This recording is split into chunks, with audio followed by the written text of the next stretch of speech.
आज आपके सामने एक कविता प्रस्तुत है, किरणों का खेल, जिसके कवि हैं मैथिली शरण गुप्त जी। मैथिली शरण गुप्त का अगर मैं परिचय दूं तो हिंदी साहित्य के एक सुविख्यात कवि हैं।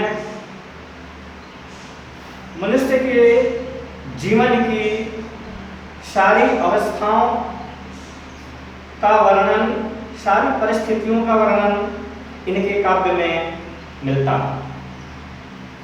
इन्होंने जो कुछ काव्य लिखा, मनुष्य की जीवन से संबंधित हर पहलुओं को इन्होंने अपने लेखनी के माध्यम से स्पर्श किया है। इनके लेखनी पर प्रभाव रामायण और महाभारत का रहा है। बहुत सारी इनकी कृतियां रामायण महाभारत पर आधारित है। रामायण महाभारत को आधार मान करके लिखी गई है। इनकी रचनाएं बड़ी ही सरस है, सुंदर है। इनकी ज़्यादातर रचनाएं गेय है, जिसे गाया जा सकता है। इनकी रचनाओं में साकेत, यशोधरा, पंचवटी, भारत भारती आदि प्रमुख हैं। साकेत इनकी सर्वश्रेष्ठ रचनाएं हैं। आइए प्रस्तुत कविता के संदर्भ में हम एक अवलोकन करते हैं, कविता का भावार्थ देखते हैं। चारु चंद्र की चंचल किरणें खेल रही है जल थल में, स्वच्छ चांदनी बिछी हुई है धरती और अंबर तल में। इस कविता में कवि धरती और आकाश के सुंदरता का बहुत ही सुंदर चित्रण किया है। कवि कह रहे हैं, चारु चंद्र की चंचल किरणें खेल रही है जलथल में, सुंदर चंद्रमा की नटखट किरणें जल और स्थल पर बहुत ही अच्छे ढंग से खेल रही है।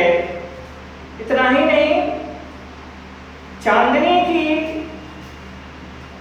जो प्रकाश है वह इतनी सुंदर धरती और जल में दिख रही है जिसका वर्णन नहीं किया जा सकता। पुलक प्रकट करती है धरती हरित तृणों की नोकों से, मानो झूम रहे हैं तरुही मंद पवन के झोंकों से। यह चांदनी धरती में इतनी रोमांच पैदा कर रही है। हरे हरे घासों पे, घासों के नोकों पे इतनी सुंदर चांदनी बिखेर रही है जो अवर्णनीय है, जिसका वर्णन करते नहीं बनता। घासों पर जो चांदनी पड़ रही है, ऐसा लग रहा है कि वह झूम रहे हैं। इस समय हवा धीरे धीरे मंद गति से बहते हुए उस सुंदरता में और चार चांद लगा रहे हैं।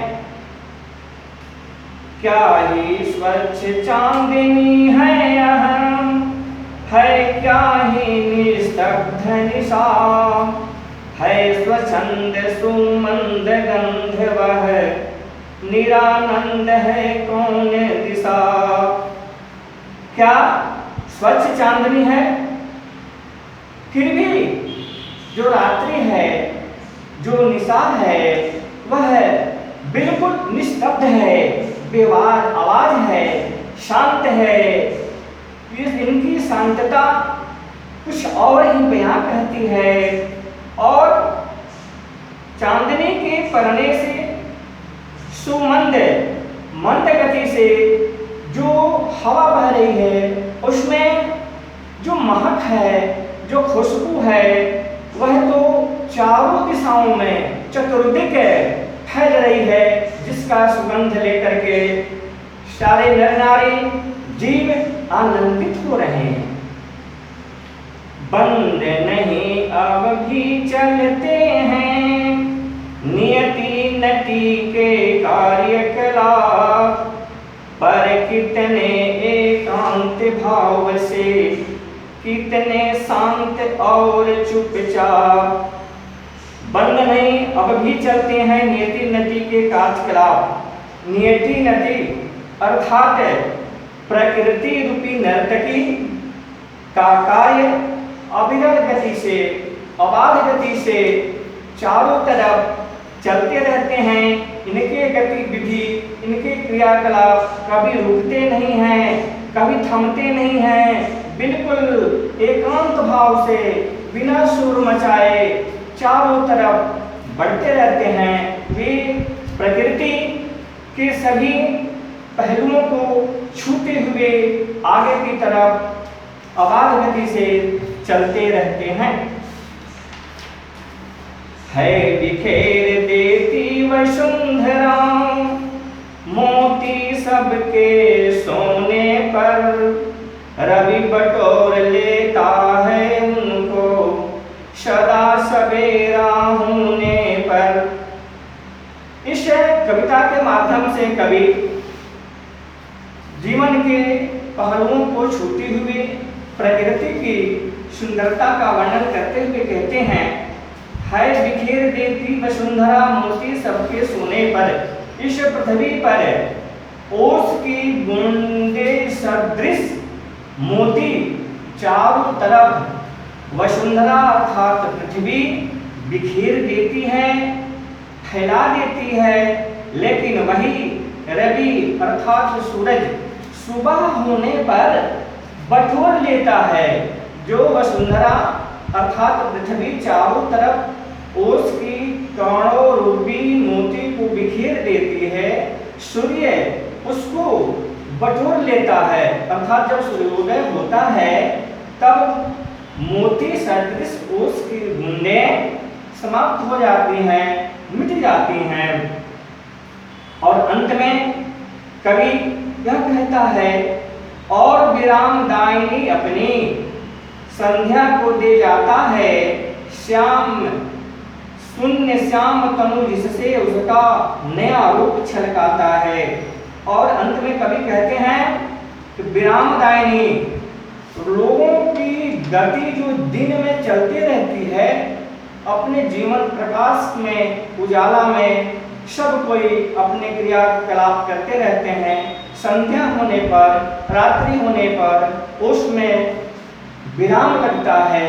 संध्या अर्थात रात्रि उसमें विराम देती है।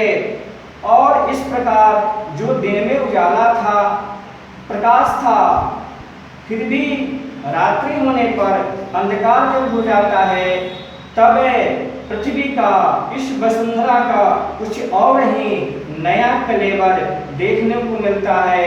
इनकी सुंदरता रात्रि में भी बहुत अलग ढंग से देखने को मिलती है।